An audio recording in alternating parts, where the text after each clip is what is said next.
Hello viewers, and welcome back to Night Mind. Thanks for tuning in this delightful October evening. All year round, we usually like to dig into things that are all manner of dark and mysterious, but this season is always special. To keep in the spirit of making October fresh and exciting, I've turned to a new source of information and discovery to lead us on tonight's journey into the weird and wonderful, the Internet. I'd like to think that most homes by now are aware of personal computers or are on their way to getting one, but for those who are currently without internet access, this should be a great preview of everything incredible hiding online. We're not the only adventurers in the realm of the arcane. Those on the World Wide Web are also walkers in the dark woods of reality. Follow me now as we explore a very special website with even more impressive content. Secrets, Cryptids, and Paranormal, or SCP for short, is an internet site that opens to a bold warning. Never believe everything you are told. The world around us is filled with creatures and horrors that they don't want you to know about. You found the one place you can turn to so you can see what's really hiding in plain sight and save yourself. According to the webmaster, they discovered a box of files 2 years ago in a locked section of an abandoned office building slated for demolition that contained a great number of secrets.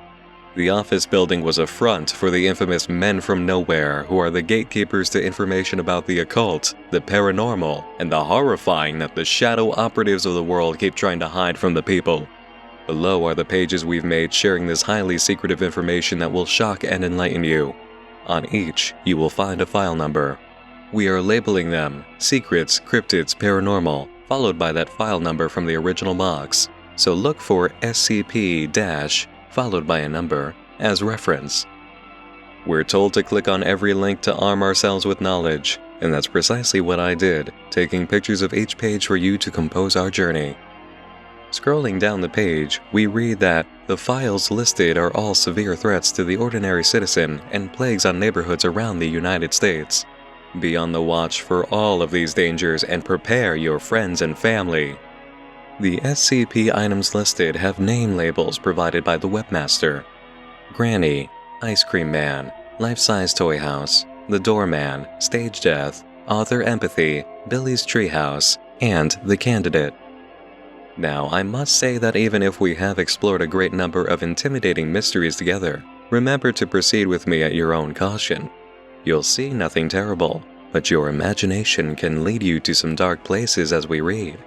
Keep the lights around you low, but do keep them on. SCP-545, Granny, may be determined as 3 separate parts. She is described as an elderly woman, most likely of Eastern European descent. Her skin is tanned and lined with age, but she has no blemishes or liver spots. Her hair is thick, completely white, and when let down reaches her waist, though she prefers to keep it pinned up.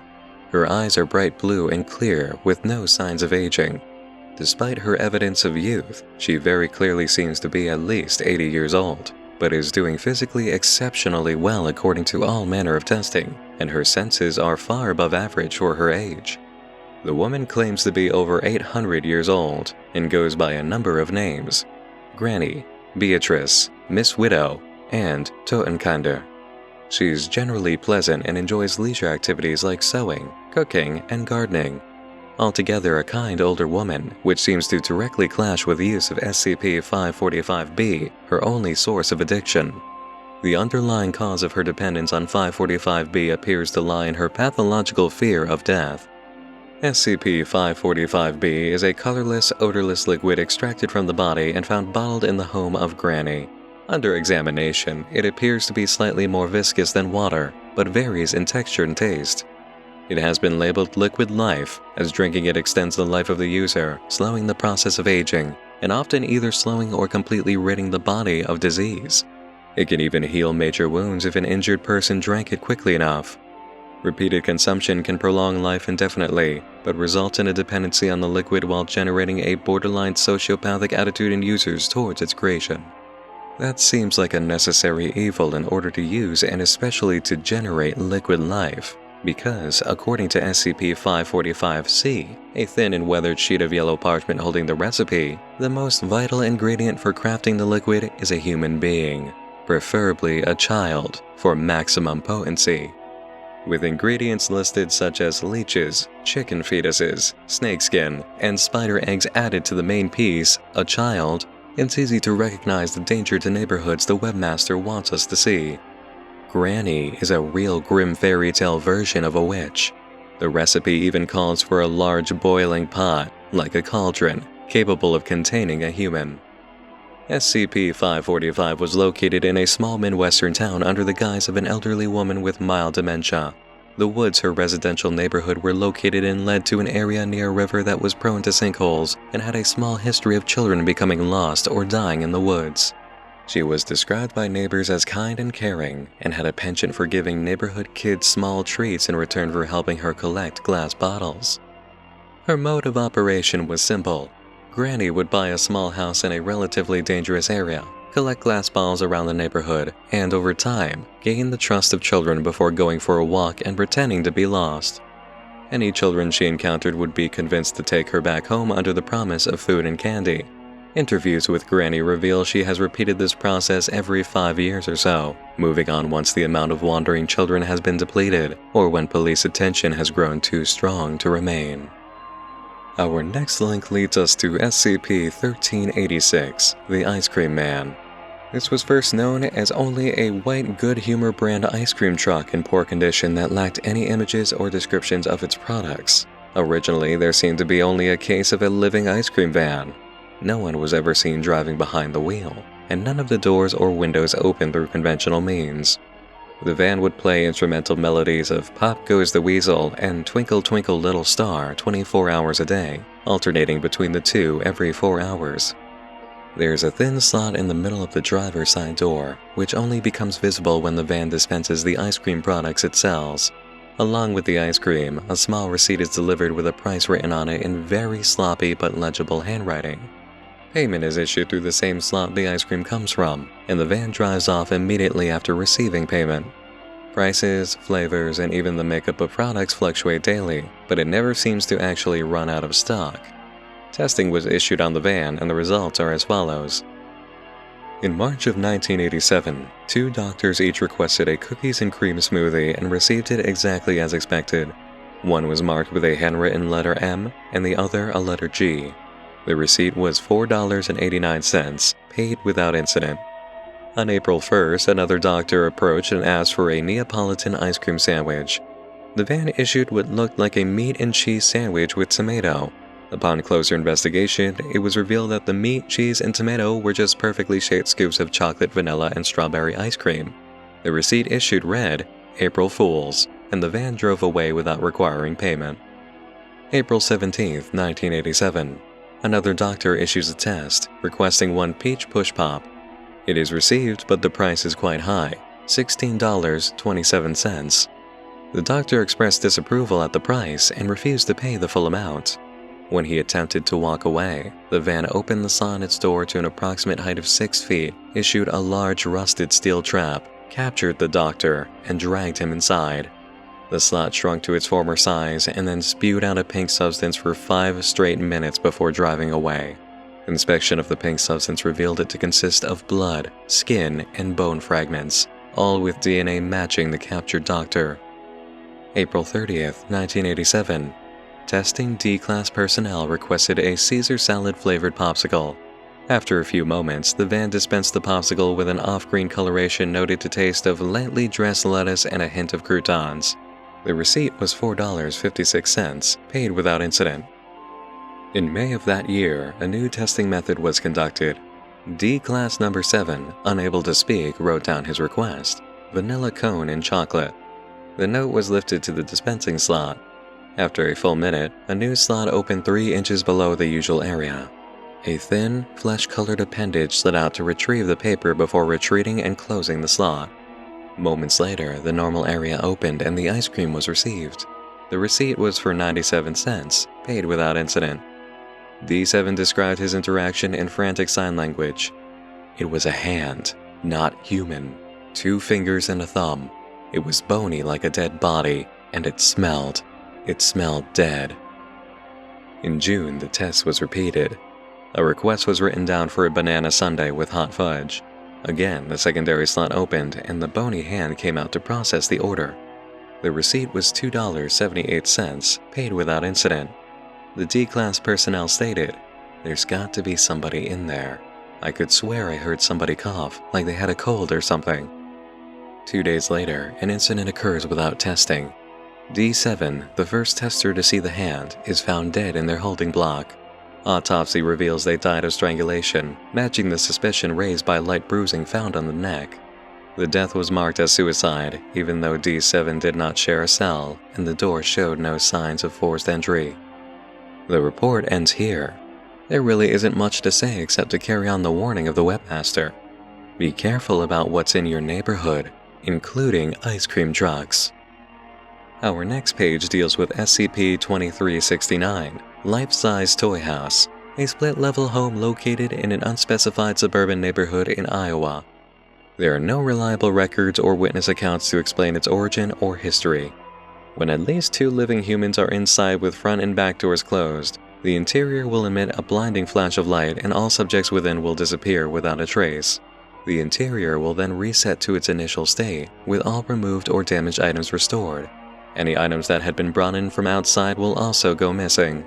The phenomenon affecting SCP-2369 only activates when at least 1 male and 1 female subject are present, and to date, no individual involved in an activation event has been found. Experimentation with GPS tracking devices has not been successful. SCP-2369 was discovered following reports of a missing family. Concerned neighbors notified local law enforcement, and responding police officers forced entry and discovered the house to be in a pristine state with no trace of the family's belongings before accidentally closing the front door. Addendum. On a redacted date, a couple with an extensive criminal record involving armed robbery and murder forced entry into the house in a burglary attempt. As a result, the anomalous effect of the house activated. Approximately 4 hours later, another flash of light was detected from within SCP-2369.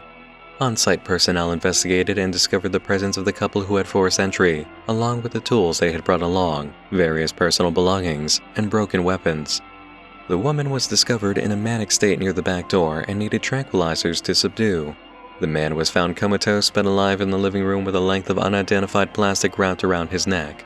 Upon removal of the plastic, his head detached from his body and all signs of life ceased. This plastic wrap was later found to be chemically consistent with any standard roll of household tape. A thorough search of the premises also turned up what appeared to be a handwritten note left in the living room.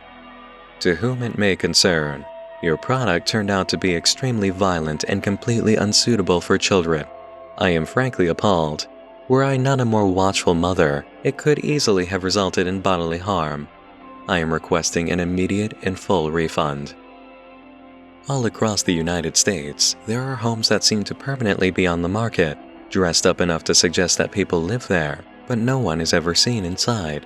It makes you wonder what exactly is going on to prohibit residents. Now we can add SCP-2369 events to the list of possibilities. Let this be a warning to all would-be trespassers.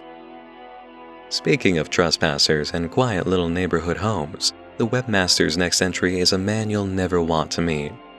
SCP-1879 is a phenomenon affecting houses in Washington state and has been noted to only affect interior doors, which are designated SCP-1879-1. The doors aren't paranormal in appearance or makeup, but when a sapient organism comes within 2 meters of the door, repeated knocking is heard. It will continue indefinitely until someone opens it, at which point a male humanoid entity will emerge. This man will then attempt to sell a product to the subject. Products appear to vary widely in purpose and origin, as the entity has presented a variety of objects. The entity will dramatically explain the purpose and appeal of the product to the subject, often cornering them and suggesting they sit down. The entity, who we'll refer to as the doorman, as the webmaster did here, will then offer a price. This price almost never consists of actual currency and usually is detrimental to the subject or their health. The doorman refuses to elaborate or comment on the definition of his prices unless he decides to raise them, which will happen if the product is not accepted or paid for quickly. The doorman is persistent in his efforts and refuses to leave the subject alone until the product is purchased. However, if it is sufficiently threatened or wounded, the entity will temporarily retreat back into his door, which will then revert back to its original state. The doorman will return within the same house later using a different door, confront the subject, and try even more aggressively to make them buy the product or outright threaten them into doing so, while also increasing the price. Once the product is purchased, the entity thanks the subject and exits the area using his door for good. The following is a short list of items obtained from deals with the doorman, along with the price and results. Object received: 1 red nose. Price: all I'm asking for is your heart. Result: subject died due to the sudden demanifestation of his cardiovascular system. Object received: 220 bananas. Price: give me some sugar, sweetie. Result: all candied goods within the house disappeared. Object received: a thermonuclear explosive. Price: I want your soul. Result: 2 of the subject's Aretha Franklin albums went missing. The following incident took place in Seattle, Washington, in the home of Shirley Yeats. Mrs. Yeats had called the police several times urgently, describing a salesman that wouldn't get out of her house and kept disappearing into random doors. Upon arrival at the scene, agents noted a male humanoid entity carrying a juvenile border collie and holding it in front of Mrs. Yeats while speaking rapidly. He addressed the agents directly, attempting to describe his plight selling the dog and how thoughtful he was to offer it before trying his sales pitch for the puppy to the agent, requesting only some of his time in return for the dog. Attempts to subdue and remove the doorman by force from the home were unsuccessful. He demanifested upon reaching the front door and then manifested in the house again 6 hours later. Mrs. Yeats was found cowering in a corner while the doorman begged for her to take the deal, now specifying he just wanted 12 years of her time. Unable to put up with the entity's presence any further, she reluctantly took the deal in a shouting match and then disappeared. The doorman similarly vanished through his entrance door before agents could subdue him. During a successful interception of another SCP-1879 event, an audio log was taken. The doorman was recorded mentioning how he had to meet a quota by the next day, or would have to stay in this world for the next century. A musical scale is heard emanating from the doorman, who stops knocking and seems to answer a phone call without moving. The transcript read, "Yes, boss? I know. That's not what you meant by soul. I just thought you'd get a kick out of..." "Yes, sir, I will. Yes, I'm sorry. It won't happen again. Please don't hurt it. I'll meet the quota this time, I swear." "Yes, okay. Thank you. Goodbye, sir." Quietly talking now, he says, "I better get to move up to at least accounting this time. Just get me out of this place already. I've paid my dues and then some." Upon approach by an agent, the doorman turned and said, "Oh, you. Look, I'm busy, so I'll tell you what. I'm going to give you something. No money out of your pocket. Sound good?" Approximately 2,000 coins of assorted origin then manifested within the pockets, epidermis, and digestive tract of all subjects at the scene except for the doorman. All personnel involved in the event were confirmed dead. It's plain to see how the webmaster of secrets, cryptids, and paranormal would want the public to be aware of something like this, while the supposed men from nowhere who wrote these files wouldn't want the world to know. This might have been a plague on the state of Washington, or still might be, but there's no telling where the doorman could appear or what he might ask for. A word of advice for all of you at home: learn how to haggle, and do so quickly. Our next item deals with something you may only encounter if you have dreams of showbiz, but is still a paranormal event you might bear witness to sitting at home, just as you are now. SCP-878, Stage Death, is an actor with a prop knife closely resembling a 6th century iron dagger. He's never had a permanent role on any television show, nor a role of any real importance in any film. The actor appears every few months on the set of various TV shows, films, or theatrical performances during production. The crew forgets he was ever absent and that he doesn't belong on the cast, and the script is even altered to include him. After introduction of his character, sometime during the plot, SCP-878 will enter a situation that brings him into conflict with a much more important character. That conflict will develop into a fight scene that always ends the same. SCP-878 will beat his opponent mercilessly, far beyond what is necessary to disable the character and exercise much more brutality than is typically expected from the film or show being recorded. Once the other character attempts to stand for the final time, 878 will strike them with the back of his left hand, leaving them sprawled across a flat surface, pull out the iron dagger, and plunge it into the defeated character's heart. 878 will turn towards the camera, and at the moment his eyes lock with the audience's, the show will cut to commercial or the film will undergo a scene change. During theatrical performances, 878 will simply disappear, and no audience member will be able to remember where the character went. From here, the actor who has been killed will begin to display behavioral abnormalities totally uncharacteristic of their previous personalities. It will begin with minor scandals and addictions devices, degenerating within weeks to cases of paranoia and homicidal tendencies. It eventually will lead to disappearance of the afflicted actor from the public eye, and due to the rate at which rising stars suddenly drop off, the anomalous effects of SCP-878 have largely gone unnoticed by the general public. Stress-related cover stories and false admissions of mental afflictions are given by the actors' families to cover for the rapid degeneration of 878 victims. A harsh case of leading men and women falling hard for sure, but our next file will demonstrate a different realm of creative enterprise meeting the paranormal. SCP-3616, Author Empathy, may be the harshest and most insidious of links on this website. SCP-3616 is an anomalous individual or potentially a group of people manifesting in places with developed literary communities. It appears as a person of any gender and physical characteristics or shows up as an online persona. In every case, they introduce themselves as an aspiring writer and participate in various literary communities and events. SCP-3616 is untraceable both as a physical person and an internet user. In the case of its physical form, it disappears immediately after line of sight is broken and any tracking equipment placed on it is rendered inoperable. The online manifestations use non-existent IP addresses. Physical SCP-3616 instances are always characterized by a number of traits, notably mostly black clothing and unnaturally elastic fingers. Web instances are characterized by the account name composed of the letters E, I, M, R, S, and Y. 3616's personality is not consistent between manifestations, but some of its traits are universal for all sightings, including reluctance to reveal any personal information and a strong interest in books belonging to the horror genre, in particular, body horror. As part of its introduction to a community, SCP-3616 will present a number of literary works of high quality. The instance will then begin searching for its victim, most commonly an experienced and established writer. SCP-3616 will attempt to form a relationship with this individual, usually based on the mutual critique and feedback of works. Duration of contact depends on the time it takes for SCP-3616 to obtain information needed for its anomalous effects to take place. If contact is broken before this happens, the entity will not reappear. As the relationship with SCP-3616 persists, the victims will report increasing feelings of unease. In 73% of documented cases, affected individuals suffer sleep deprivation. The victims rarely associate these effects with 3616. SCP-3616 will then seek to manipulate its victim into sharing or writing a literary piece involving severe body damage.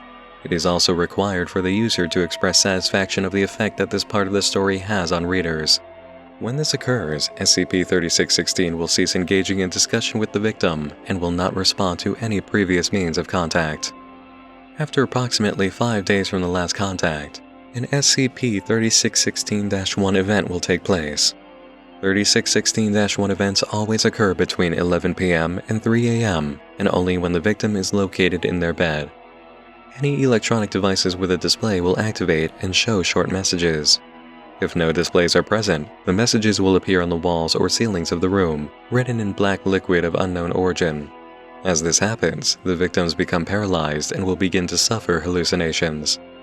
After approximately 10 minutes since the beginning of an SCP-3616-1 event, the victim will begin to anomalously suffer body damage they described during the last contact. The effects will cease within 1 hour. After 3616-1 events, the victims usually suffer from post-traumatic stress disorder and severe mental problems. This effect is presumed to not be anomalous. 96% of these individuals will also attempt to self-terminate shortly after the event, while also destroying their works. After the victim's funeral, a printed version of the individual's story mentioned in the last contact will appear on the grave. The cover will depict the victim during SCP-3616-1, and the book will include a dedication to SCP-3616. Publisher information will point to a non-existent company named Reformed Writers Association. Beware any amateur writer friends with particularly focused interests, all of you hobbyists out there. Some of them don't quite care to keep the boundaries between fiction and reality. We move on now to a realm that doesn't concern books, but does concern the same material they're printed on. SCP-974, Billy's Treehouse, is about two components, the living being and its treehouse home. 974 is reported to be a carnivorous creature that superficially resembles a human child. It possesses greater durability, strength, and stamina than a child of commensurate size and does not appear to be deterred by bullets or weaponry. It has only demonstrated an extremely adverse reaction to flame. Though 974 can briefly subsist on small animals like squirrels or birds, its primary and preferred food source is prepubescent human children.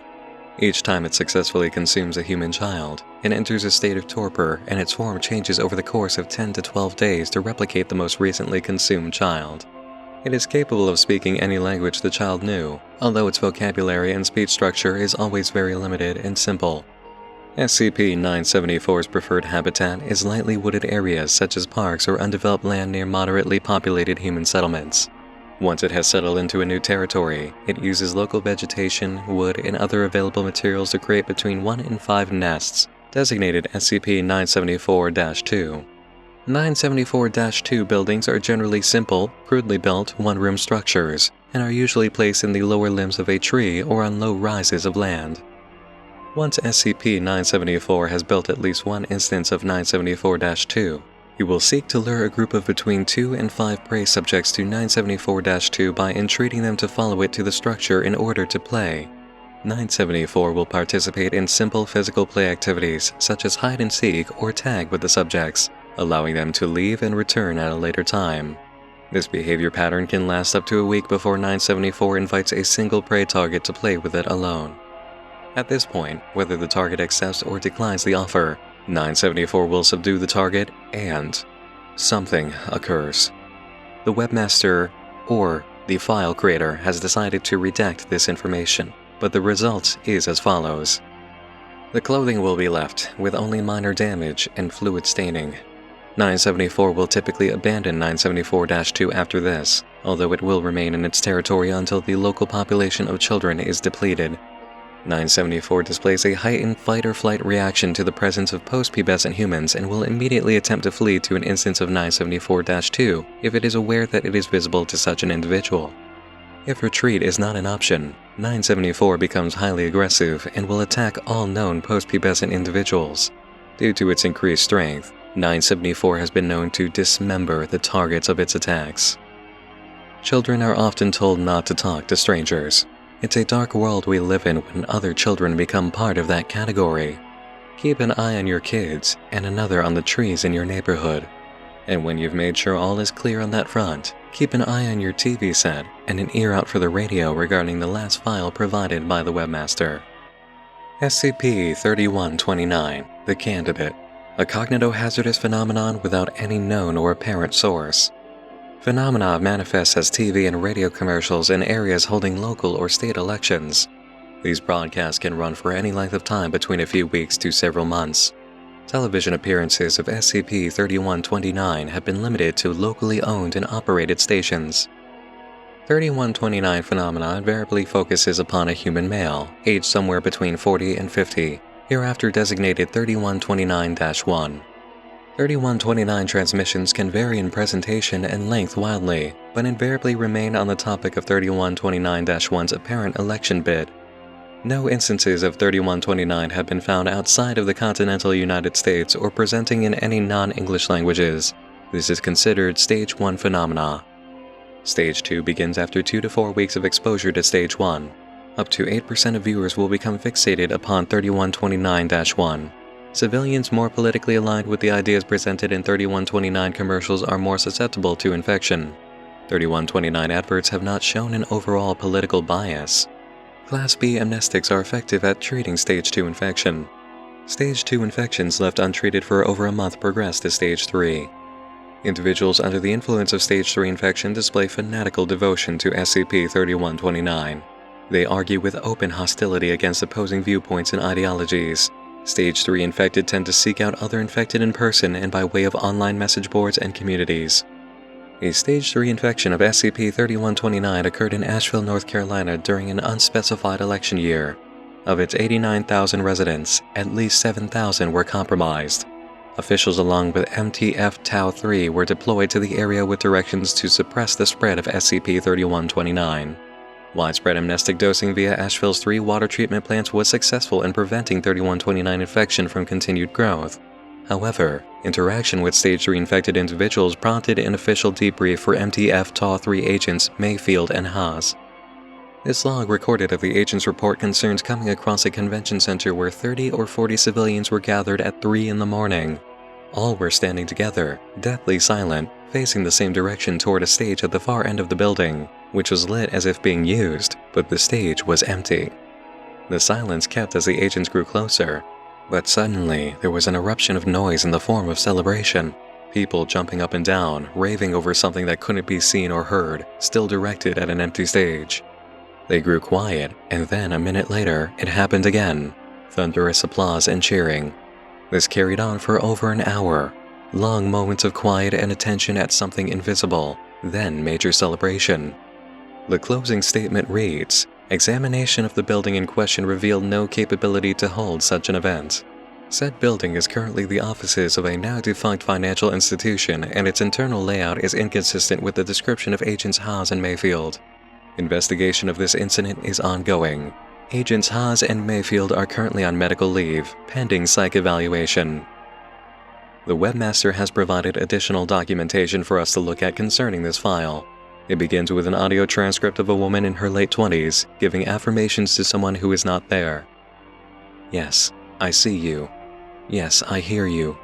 I won't look away. I won't close my eyes. I will. My TV is on. I'll keep it on. I will." It's added that similar recordings were made in the homes of 5 other individuals. In each of the encounters, the subject spoke with the unseen entity for a period of up to 45 seconds, referring to their television sets several times each.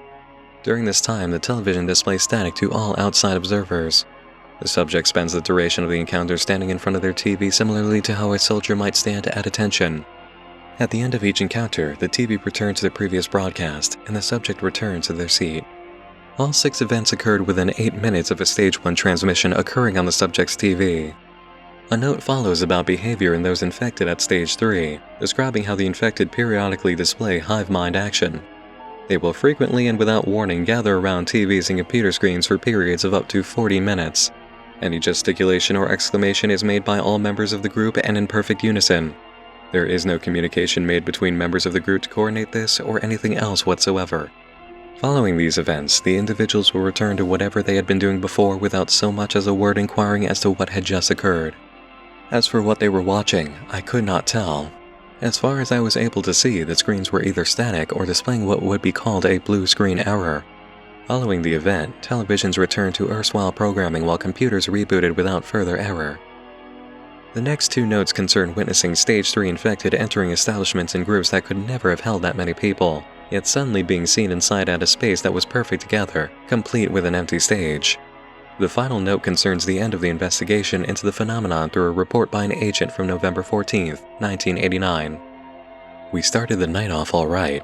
Myself and the rest of Tau-3 were doing routine rounds of the city, just looking around.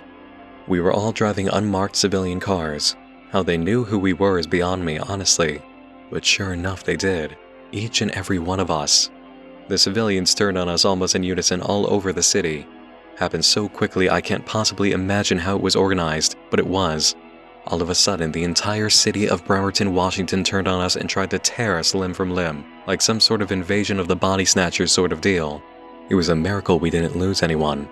They were ramming their cars into ours, trying to break the windows and drag us out. I had to authorize use of non-deadly force for the guys on foot. Thank God we got word to headquarters so they could hit the lights. For whatever reason, the blackout stopped them dead." Only one document remains related to this file, a transcript of a Stage 1 broadcast recording during the Washington manifestation. It begins with a daytime shot of SCP-3129-1, the center of the infection, standing outside. He has 1 foot elevated onto a large rock positioned to the right, and says, "Hi, I'm Norman Mann, and I'm running for governor of the state of Indiana." My opponents would like you to believe that I'm not a legitimate candidate for your governor. I'd like to take a moment here to convince you otherwise. Together, I believe we can do so much more than individually. As your governor, with your help, I will be able to do anything. I believe in community first and foremost. There are people out there that want to destroy our community. A vote for me is a vote for a safer community. I will not be soft on the agents of fear that would seek to separate us. As your governor, I know it's going to be all eyes on me, but that's the way I like it. The more of you I have watching me, the better. I'll never back down from public scrutiny. In this day and age, there's so many voices out there trying to lead the voters astray. My voice is a voice you can trust. Listen to my voice. The scene transitions to SCP-3129-1 speaking directly to the camera. It is the same shot that began the recording but focused closer on Norman Mann. Only his top half is visible. He continues speaking. With your help, I can be a force of change in this great state of Indiana. Without it, I can't so much as lift a pebble. Please lend me your support. Make the right choice. Together we can be part of something bigger, something greater. Together we can do anything. Together nothing will stop us. Together, not alone. The recording ends with a still shot of SCP-3129-1 smiling. At the bottom of the screen a note reads, "Paid for by the committee to elect Norman Mann." I suppose that leaves us with our final lesson of the night. Take the time to learn who the candidates running for your local office actually are, or you may end up ensnared by something not quite human. And that's it for tonight's excursion into the dark. I've most certainly enjoyed our adventure on secrets, cryptids, and paranormal, and I hope you have too. The internet is an amazing and sometimes terrifying place, but it's always interesting. If you don't yet have a home computer, I highly suggest looking into getting one and joining those of us online. Just make sure you don't join any horror writer forums if you do, alright? Thanks for joining me in the dark again this evening on Night Mind. I'm delighted to have been your host, Nick Nocturne, and I'd like to thank all of you for viewing, as well as the viewers who support the show through the Patreon call-in donation service. Remember, you are the reason Night Mind gets to air, and who knows, maybe someday we'll make it to a channel that's just a little bit bigger than Bridgewater County Public Access. Stay tuned to see the names of all the donors who support the show, as well as our viewing schedule. Thanks for watching once more, and remember, even if you don't see me, I'll be seeing you again real soon. Sleep tight.